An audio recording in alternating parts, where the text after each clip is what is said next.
Olá pessoal, nesse vídeo vamos ver como usar login em aplicações feitas no Spring. Tá? Login para você armazenar mensagens referente à execução da sua aplicação, tanto em tempo de desenvolvimento quanto em tempo de produção, que é o mais importante, né? Quando o desenvolvedor não está ali acompanhando em tempo real, né, a execução do sistema. Então é interessante você salvar isso em arquivo para posterior análise e, quem sabe, corrigir, né, que vai ajudar a corrigir um eventual erro. Tá? O login ele já vem habilitado por default no Spring Boot, então quando você carrega lá a dependência do Spring Boot Starter, ele já vem incluso ali as ferramentas de login, tá? Então não tem que se preocupar de colocar uma dependência para tal.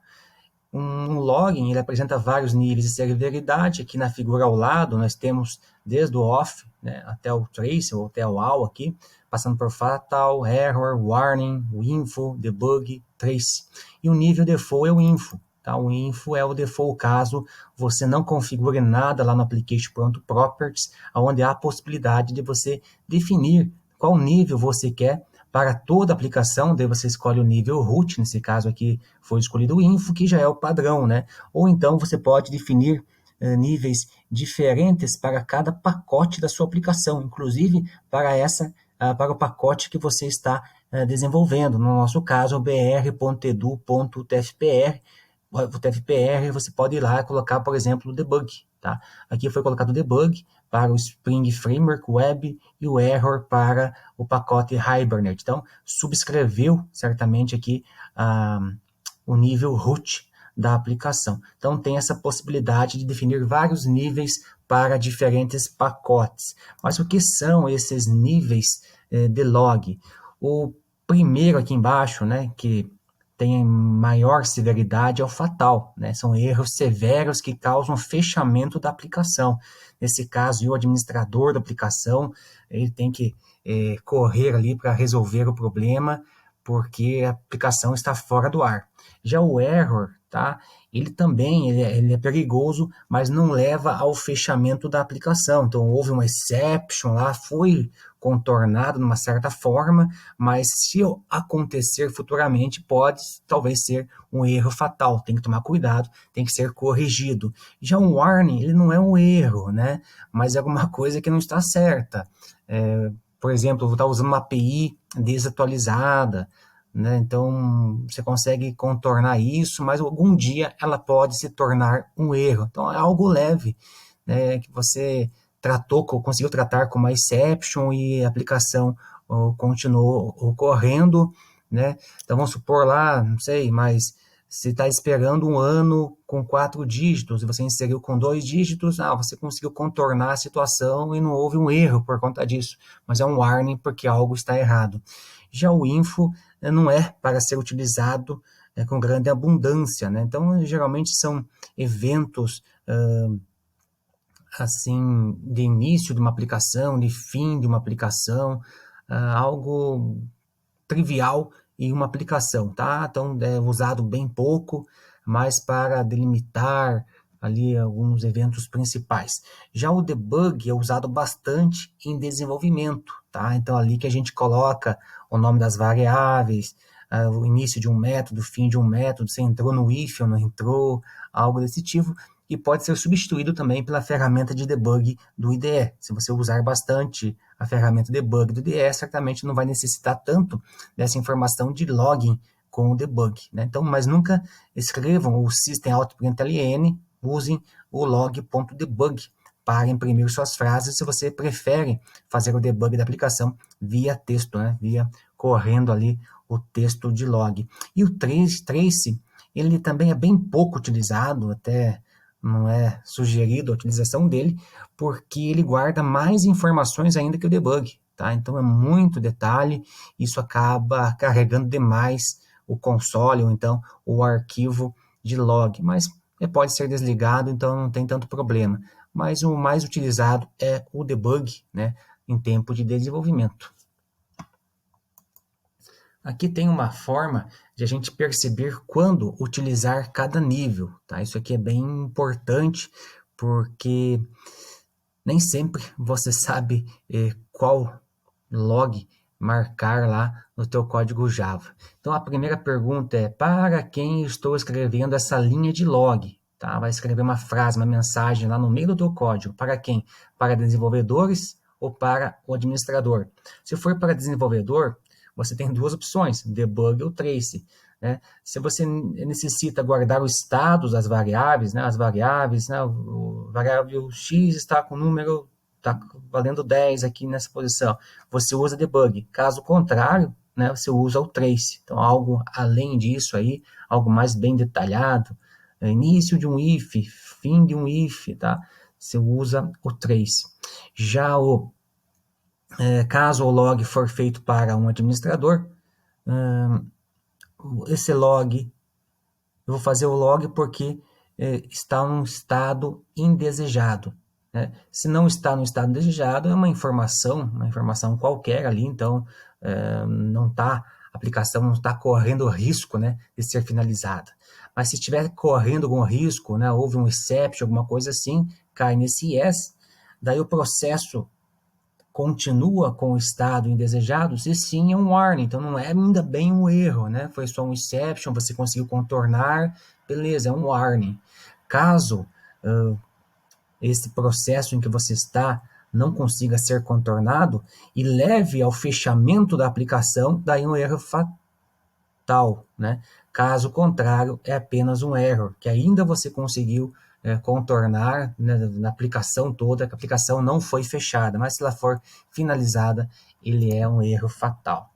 Então, aqui uma outra forma de vocês entenderem quando é utilizado cada nível de log, principalmente aqui os devs, devem ver todos os níveis de log, mas trabalham mais com debug. Tá? Então, quando é uma falha em tempo de desenvolvimento, ele vai lá e habilita o modo debug para ele verificar ali os valores das variáveis, as entradas nos métodos, algo desse tipo. O admin, né, quando ocorrer um erro, o admin ele vai lá verificar certamente o error e o fatal, né, esses dois. Mas para ele sempre é habilitado o info, né? Então, o que quer dizer isso? Habilita o info, ele tem acesso aos warnings, aos error e o fatal, sempre os níveis abaixo e o atual. Se eu habilito o debug, não é só o debug que será apresentado para o desenvolvedor, mas também o info, o warning, error, fatal, né? Então, sugiro aqui para desenvolvimento habilitar o debug, né? O trace um pouco, muito mais, é bastante detalhado, não é tão interessante utilizar. Então, para devs, habilitar debug e para admin, habilitar o info. E o usuário final, ele deve ver as mensagens de erro tanto para o warning quanto para error. Certamente o fatal não vai ter chance de visualizar, porque o servidor vai cair, né? Vai sair do ar ali, você não vai ter acesso às mensagens. Então, o usuário final, error e warning. É bem interessante essa divisão aí de níveis. E como usar o login no Spring? Uma boa prática é criar um log particular para cada classe, para cada controller, vamos supor assim, né? Principalmente as de controller, que a gente vai utilizar em nossos projetos.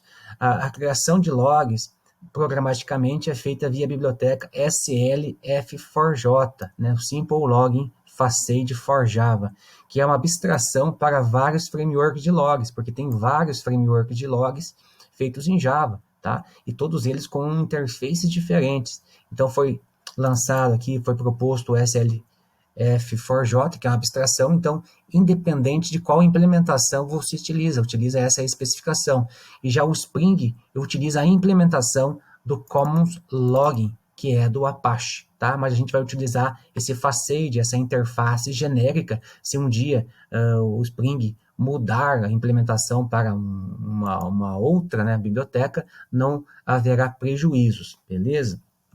Então, tem duas formas a gente conseguir uma instância de log para persistir as mensagens em nosso código.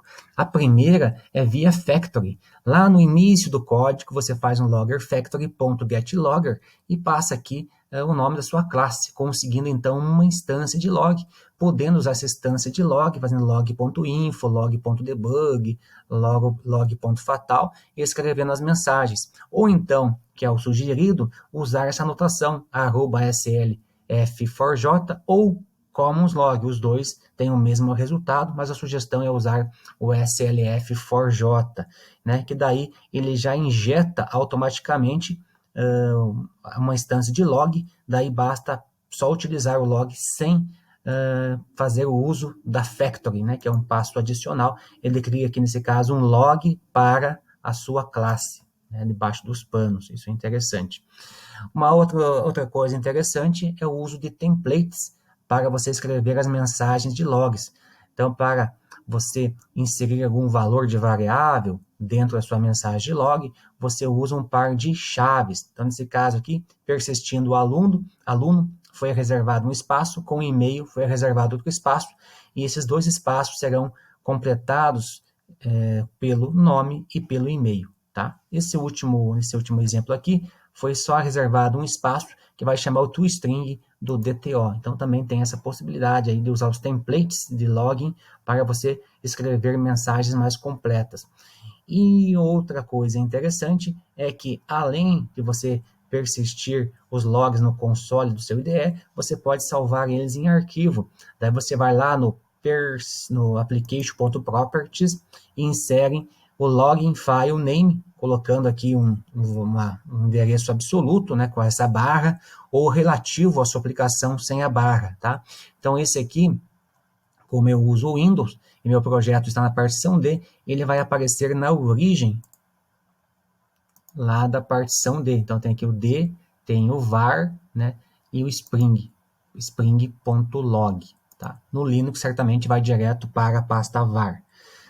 Não sugiro tirar essa barra da frente, porque daí ele vai criar esta pasta dentro da pasta do seu projeto, e como a gente está usando o DevTools para monitorar mudança de arquivos, mudança do código, né? Então, a cada escrita nesse log vai despertar o autodeploy, vai virar um autodeploy infinito. Então, a dica é salvar o log fora da pasta do seu projeto. Então, automaticamente, dependendo do tamanho que foi definido, tem um tamanho default para o log, à medida que for utilizando, ele vai criar vários outros logs, né, para não ficar um log muito grande e você não conseguir abrir no seu editor para analisá-lo. Então, ali vai ter a data e bem definido, ali, bem espaçado, né, essa quantidade de mensagens. E também esses logs que serão impressos tanto no arquivo quanto no console, porque mesmo que você defina a impressão em arquivo, ele vai continuar imprimindo no console do teu IDE. Ali, nesse caso, ele apresenta um pouco mais bonitinho, com algumas cores, mas também tem como você instalar um plugin por IntelliJ para ele mostrar os logs de arquivos de forma mais bonita, né, mais colorida, né, usando essas notações de cores, tá?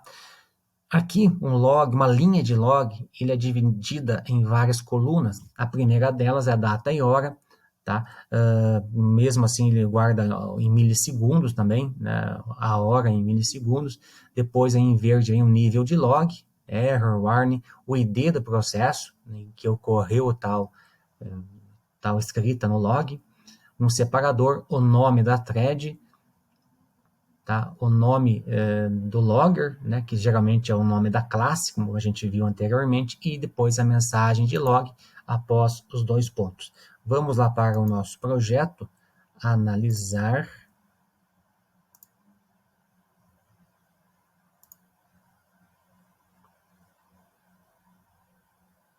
Deixa eu fazer aqui. Beleza. Então, vendo nosso application.properties, nós temos aqui o nível de root como info e temos aqui o nível do pacote BR do UTF-PR marcado para debug, ok? E depois, aqui a gente está escrevendo no login file name, aqui consta como mylog, mas também, geralmente, o pessoal utiliza spring.log, que é o nome default dado pelo Spring. Então, caso vocês não utilizem utiliza apenas o login.path, que também é possível definir apenas o caminho e não o nome do log, daí ele usa o spring.log como sendo o nome do arquivo. Vamos fazer um teste aqui com o debug, sendo que no index controller, temos aqui, se eu chamar a raiz da aplicação, ele vai mostrar o texto mostrando o index no debug, né? Sendo que esse log aqui foi injetado via SL F4J. Então, deixa eu descer aqui o nosso log. Primeiro, startar a aplicação.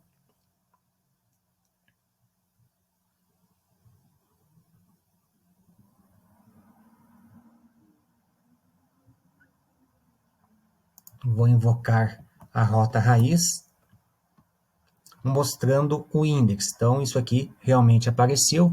Depois eu vou lá no application.properties e mudo para info. Então, ainda desço um pouco o nível. Então, essa mensagem que está em modo debug não irá aparecer. Mas se eu executar, vamos ver. Então, aqui ele atualizou.